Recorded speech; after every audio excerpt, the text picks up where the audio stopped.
When we think about the fact that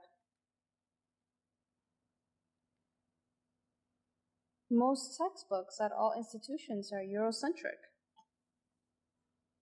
whether it's history, literature, art, it's all Eurocentric. All of it, Eurocentric.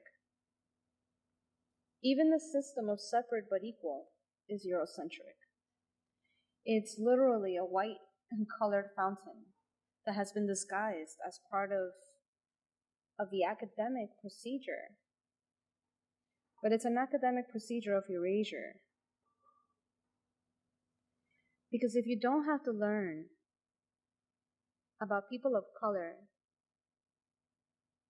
as a general requirement, it presupposes the superiority of people of Eurocentric heritage.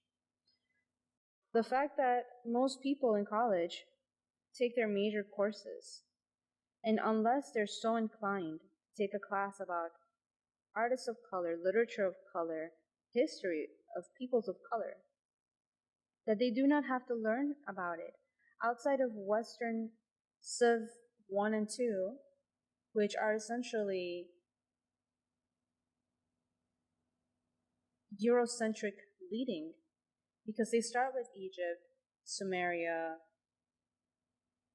and Mesopotamia, and all these different pre-European societies, but they all eventually end up being about European societies. We're not learning about world history or what. We're not learning anything outside of Eurocentrism. So what hope is that for a person of color? Where you tell me that your institution isn't racist, and yet I am given a blanket of comfort that will literally cut me with racism if I question it, which I have and have been told that there are non-essential non-essential classes that I can take to fulfill my inquiry, instead of seeing the factor that histories of people of color are part of American history. They are part of world history. And that they shouldn't be seen as external. Here you can see a visual representation of barbed wire comfort, barbed white comfort, which is pseudo-alliance of systems that normally are discriminatory, but no longer are perceived as such, that are either knowingly or unknowingly used against people of color to maintain a certain level of supremacy, even if it's not understood how those systems dominate the conscious and subconscious mind. The fact that we ascribe to a Eurocentric method of learning, or even economics that are praised are Keynesian, which are Eurocentric economics, when there are other teachings out there, is absolute systemic racism. Because we have a structure that is meant to be comfortable to us. But once we are reminded of how we do not fit in this structure, of how these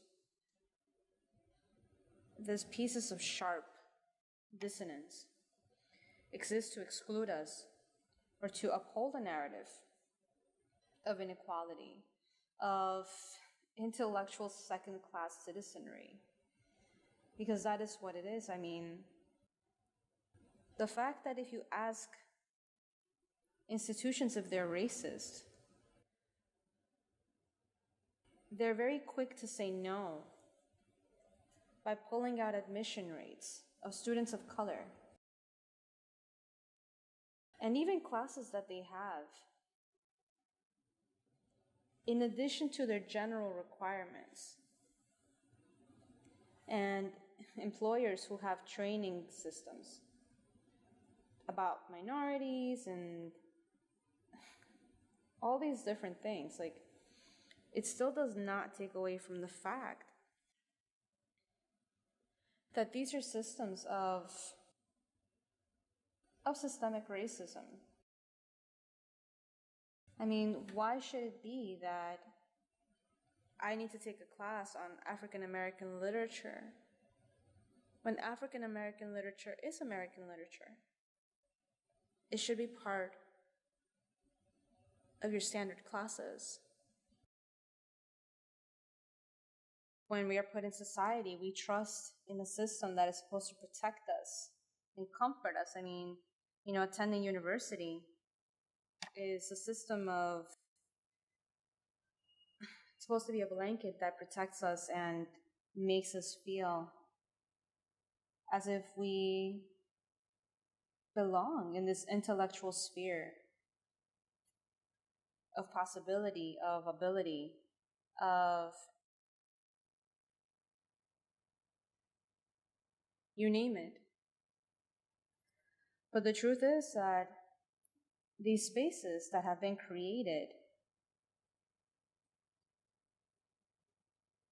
they are the physical manifestations of this comforter with this barbed wire sewn into it.